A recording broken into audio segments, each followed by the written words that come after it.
Hey, last week I gave a keynote at Flutter Friends, which is a conference in Sweden. I think it went well, and I think a lot of the stuff that I talked about is actually something that you might be interested in. So here is the recording. Hope you like it. Enjoy. All right. Stage is yours, Philip. Thank you. All right. Well, first of all, thanks all for coming and also for inviting me. I really think Flutter and Friends is possibly the coolest Flutter conference of them all. And I'm not kidding. I'm like, this is my first time, but I've seen so many really cool talks from here. So I'm really humbled, right? Now, it has come to my attention that keynotes aren't supposed to be boring. Keynotes apparently are supposed to be exciting about like new things and cool demos and all that, like very interesting visions. And I'm not doing any of that. And the reason is that I recently asked myself a question that I hope that you will ask yourself too. And it's a very simple question. Why do I like Flutter? Is it because of the cool new stuff, or is it maybe about something else? And the thing is, like, I do like Flutter. For the past 4 years, I left Google, went back to Europe. I had all the opportunities to switch to other different frameworks, and I tried for both apps and games. But I always come back to Flutter, and I think I still like Flutter the best. Why is that, right? Another question. Why does Dart spark joy? Because it does, right? And again, I am a neophiliac, is what they call it, when you like new stuff more, and then you want to try new stuff. So again, I did all the things like C++, C Sharp, TypeScript, Kotlin, whatever Godot uses as a programming language, GDScript, and it's really great, right? But then again, if I'm being honest, I like and enjoy Dart more. And you could say, oh, it's because it's familiar, because you've been using it for I don't know how many years. But I think there's a deeper thing here, and I think it's that it's actually the boring parts that are important and that make the things enjoyable, right? So I want to make the point in this presentation that the keynote level features and all the like Hacker News worthy stuff is of course nice and important, but why we really care about the things that we use is the more mundane and ordinary. All right, so I want to start by giving an example from another field slightly, and that is game development, because that's what I'm doing 50% of my time. And also, I think it's more kind of visceral.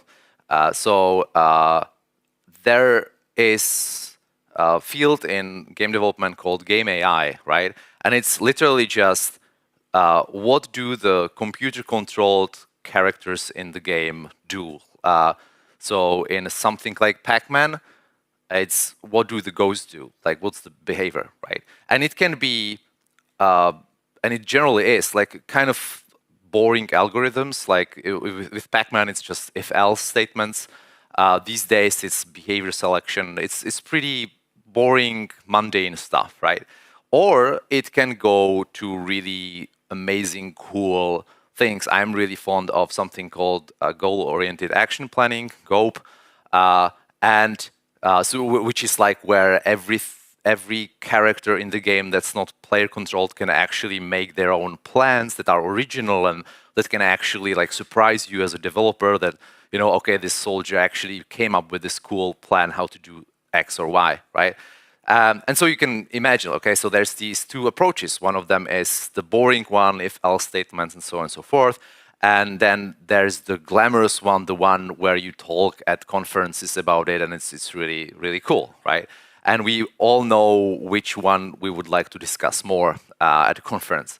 But if you ask people that are in the industry, like game AI experts, not me, but like people who've been doing this for 10, 20 years, they'll tell you this. The job isn't making the game AI brilliant. it's making it not dumb, right? So it's like it's not about like the cool GOAP things. It's the boring stuff that actually makes the game AI good, and therefore the game good. I'll give you a live demo. So imagine that, so that you know what I'm talking about. Imagine that I'm a soldier in a game, right? Or any other character in a game. And I'm here, there's like a button over here, and there's a door over here that's closed. And if you press the button, it like toggles the state of the door, right? So simple stuff. And let's say I'm the soldier and there's ammo over here and I want it. So if I'm going with the boring AI, I'll do something like behavior selection, which is basically just like I'm going through the different behaviors that I can do. One of them is pick up the ammo. I check, can I get to the ammo? The Pathfinder says no. I'm like, okay, I'm not doing that. And I'll just play an idle animation, like I start whistling or whatever.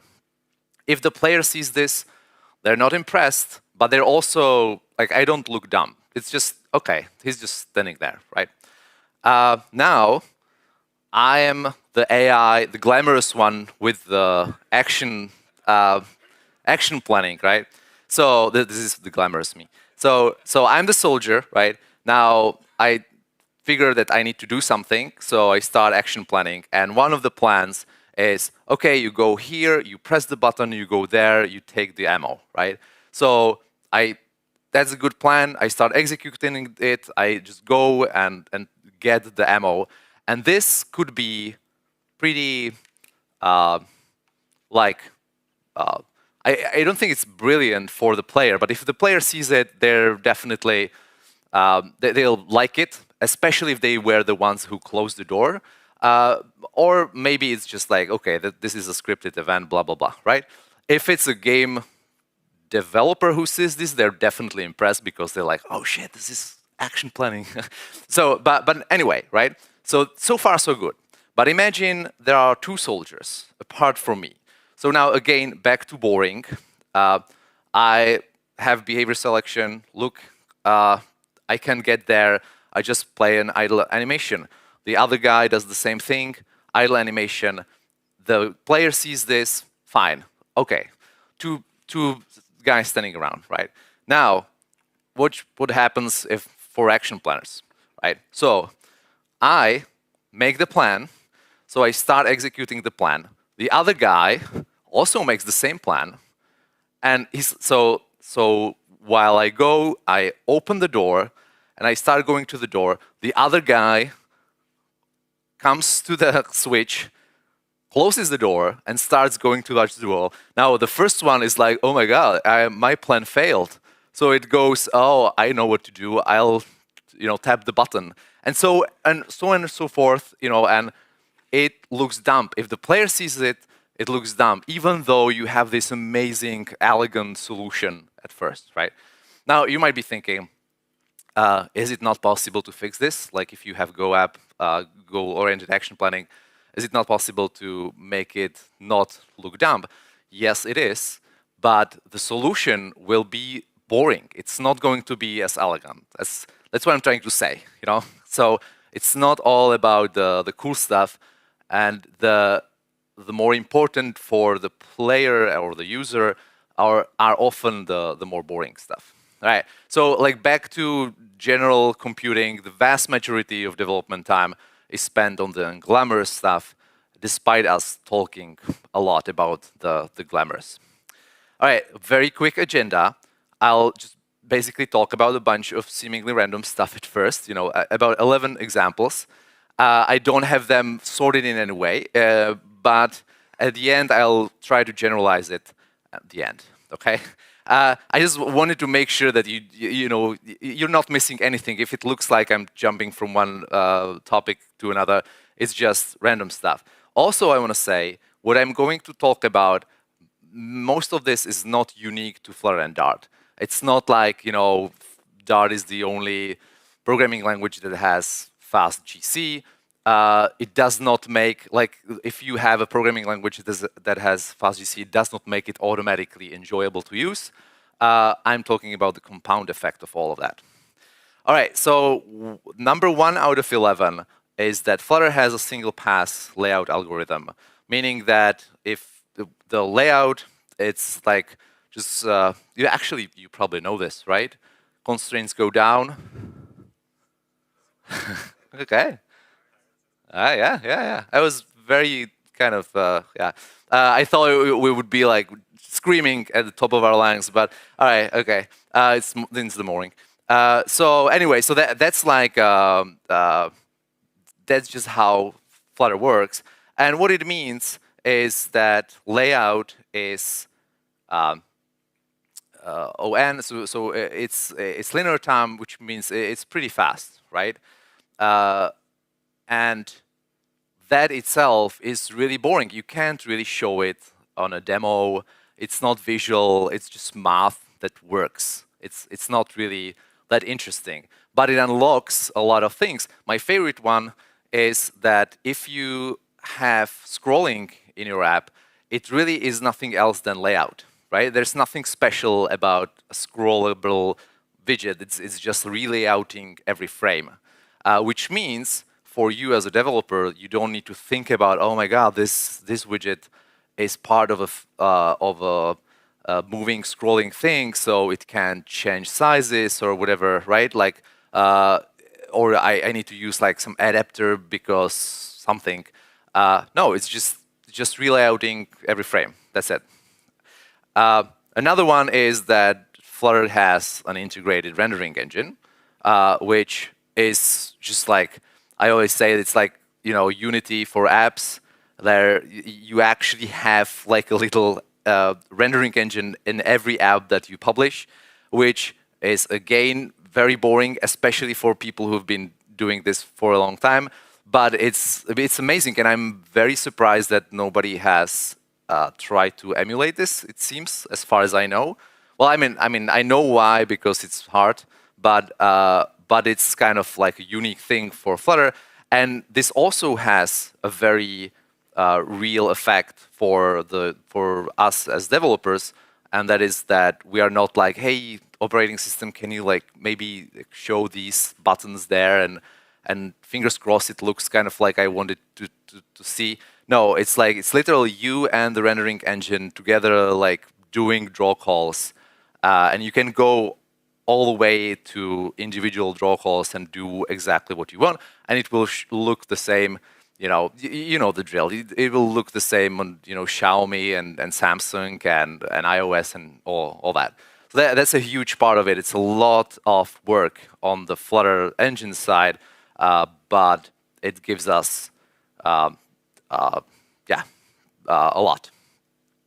Another my favorite thing maybe is that animation is just rebuilt. So if you go deep enough into any animation, including like fade-in transition and so on, it really is just like reset state on a widget at some point, right?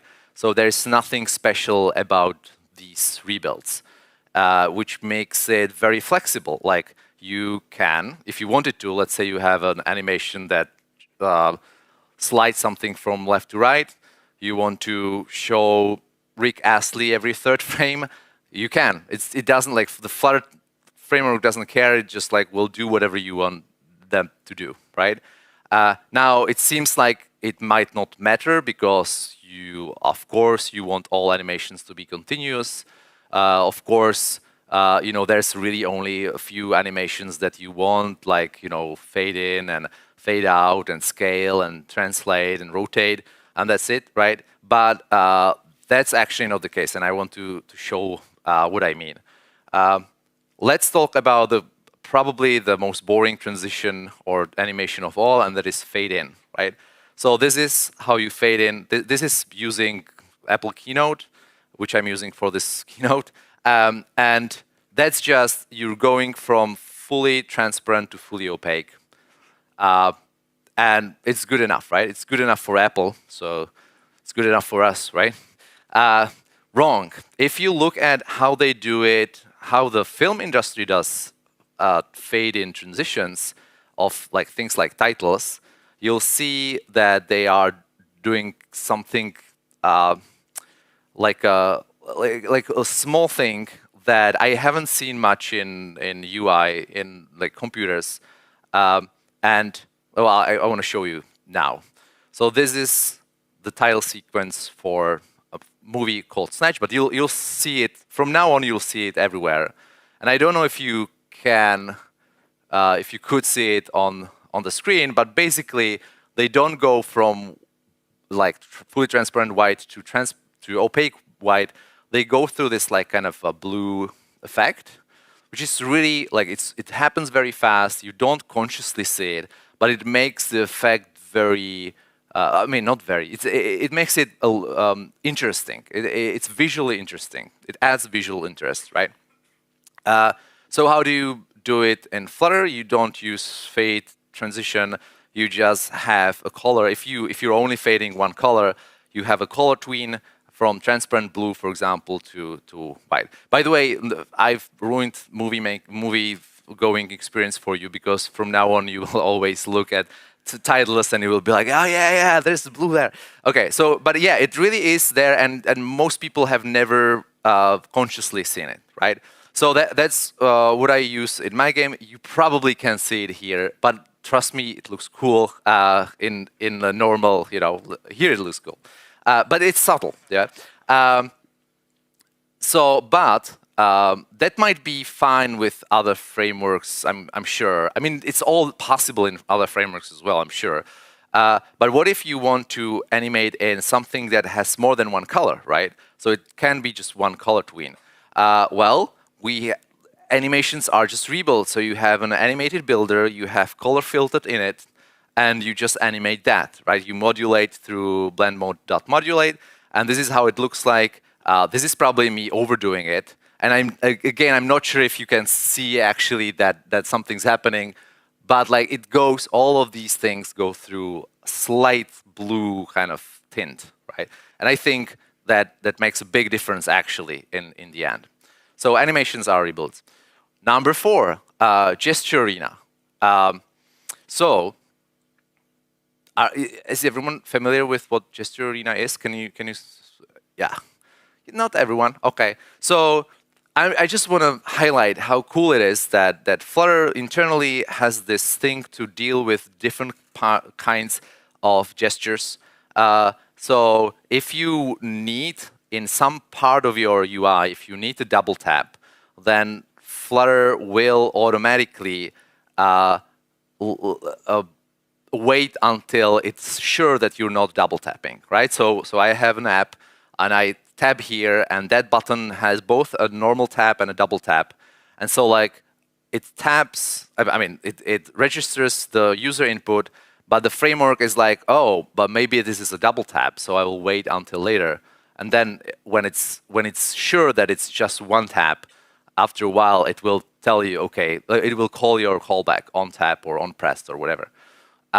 But if you have another part of your screen and maybe you are only interested on tab down, so like not even taking away your finger, but just like touching it, gesture arena is smart enough to be like, oh, there's only one gesture that the developer is interested in. I will immediately fire it, right?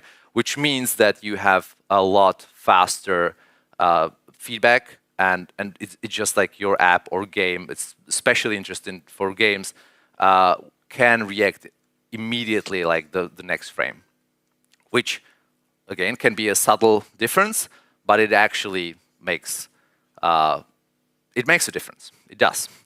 All right. So Flutter has null safety. A lot of other programming, Dart has null safety. A lot of other programming languages have a null safety, but not always is the null safety sound. And again, you all know this. That's why it's called boring Keynote. But just imagine that you had a method or function, and the argument of the function would be non-null, but there could be a possibility that what you get, the object, is actually null. That's what unsound null safety is, basically, right? This is very rare, but it's still like you're basically crossing your fingers that it doesn't happen to you, and that's bad. So implementing soundness soundness is hard, and it was really I remember the time of like the switch and so on and so forth. There's a bunch of complexity. It's boring.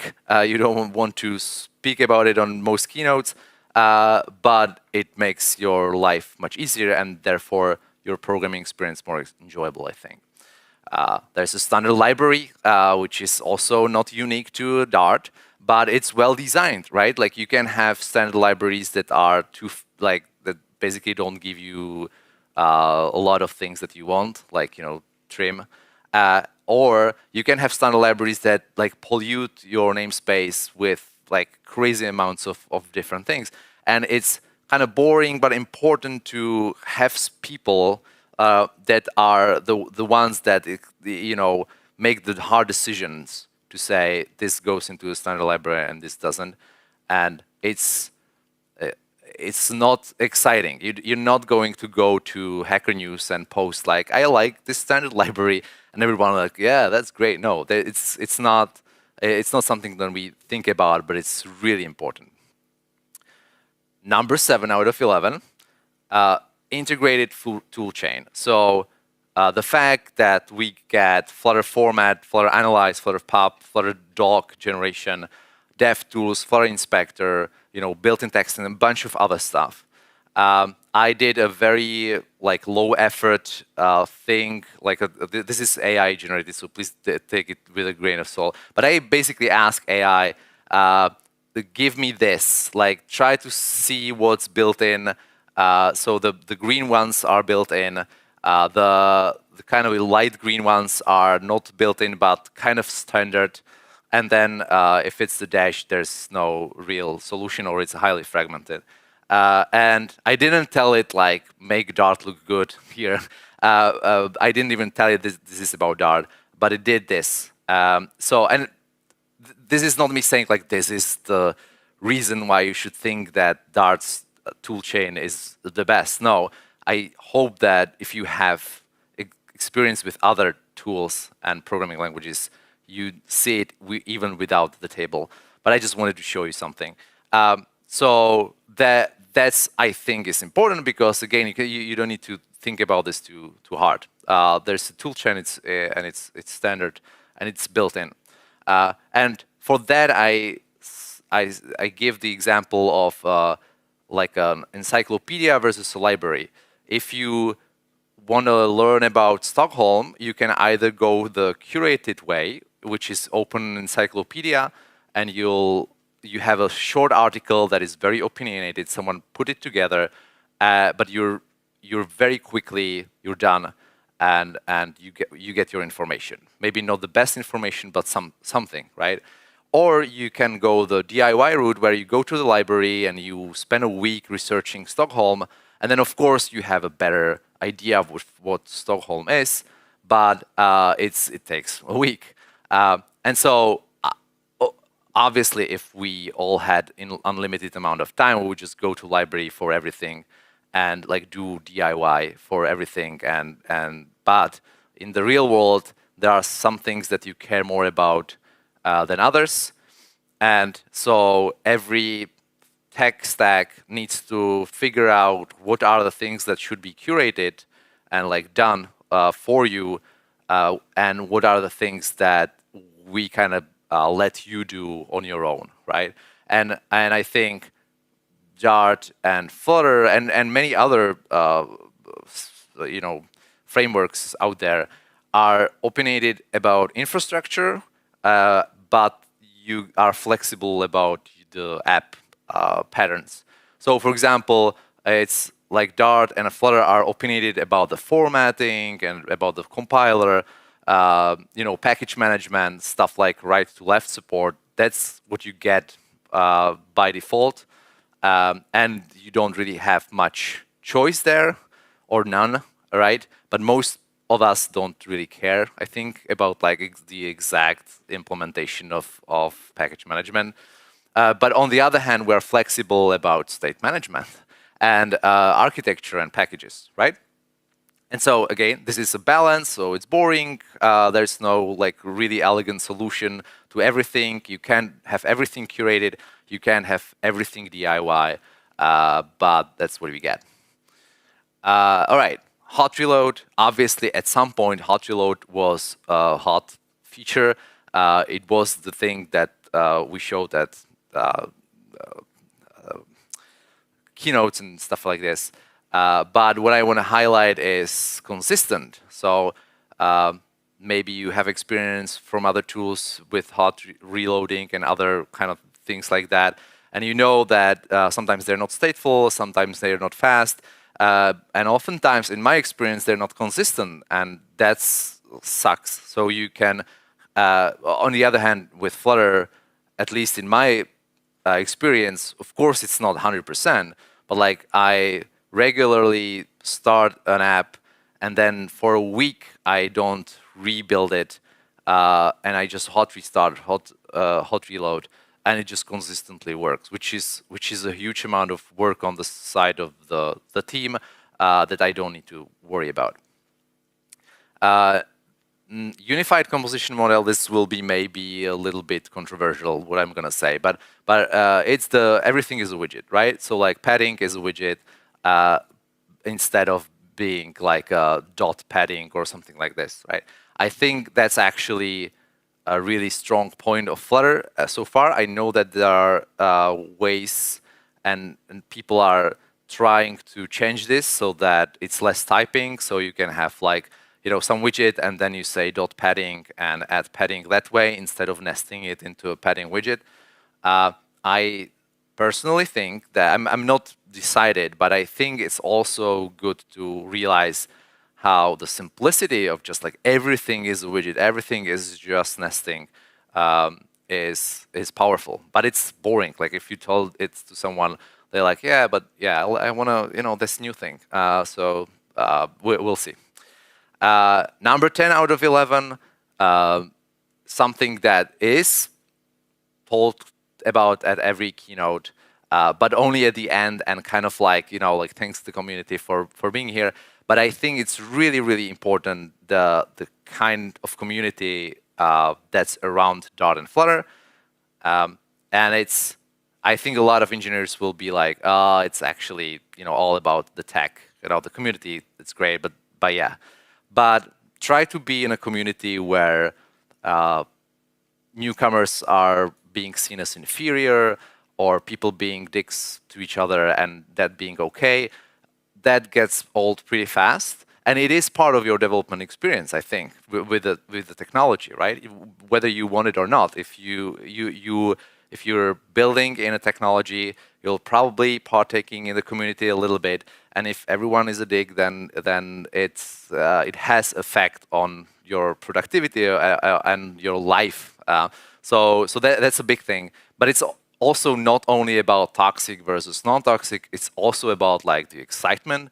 Like I know about tech communities, lots of them actually, where like the people are not really excited about anything and they're like in it for the money, which is totally fine, of course.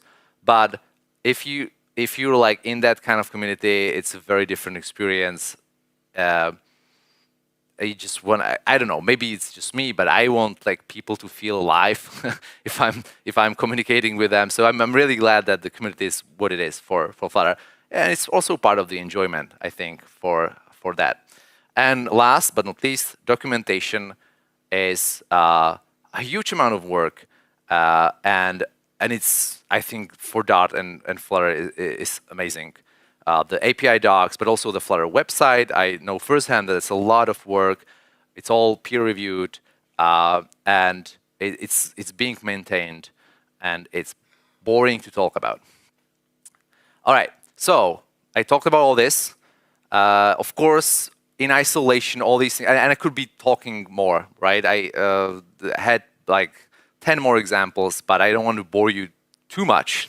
But it's not about the isolated things, it's about the compound effect. You have this thing where all these little things together make your life or developer experience more enjoyable.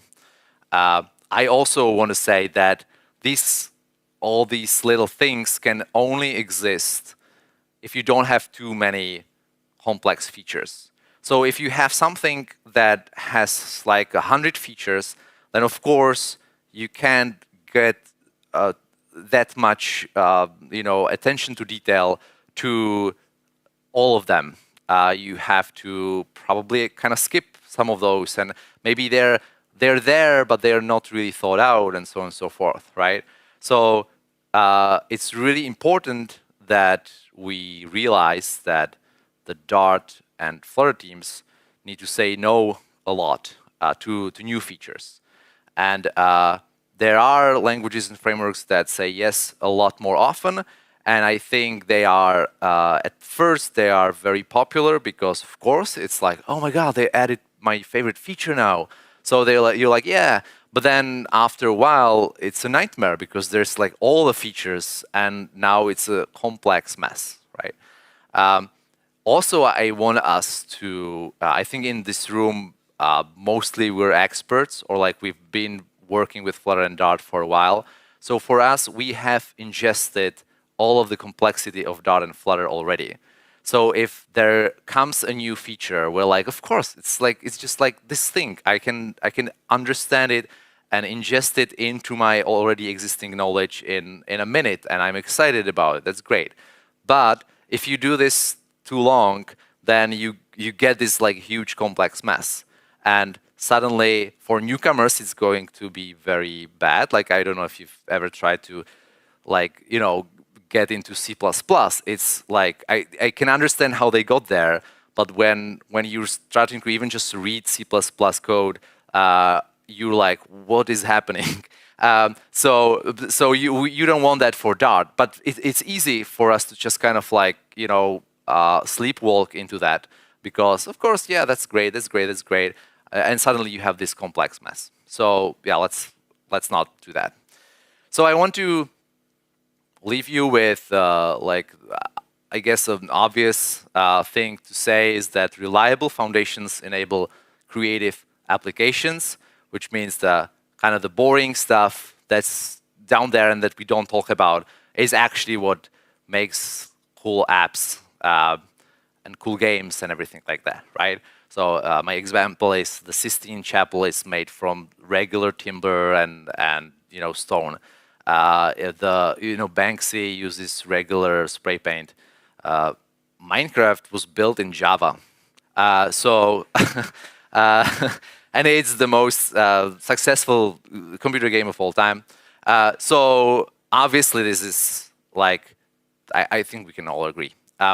And we kind of need the Flutter team to be the reliable ones. Just to be clear, this is not me saying that like I'm against improvement or like I hate new features. I've been talking about this for 30 minutes, so I get if you think that, but no, I want Dart to be improved. I want new cool features. Obviously, Dart and Flutter can't stay still. If it's just stand still, then there will be no new blood and so on and so forth. So it needs excitement. But let's just always remember that the job of the Dart and Flutter teams isn't just the shiny new things, it's making it not dumb, meaning making it a little less frustrating, a little less, maybe a little more performant, a little more enjoyable to use. Thank you.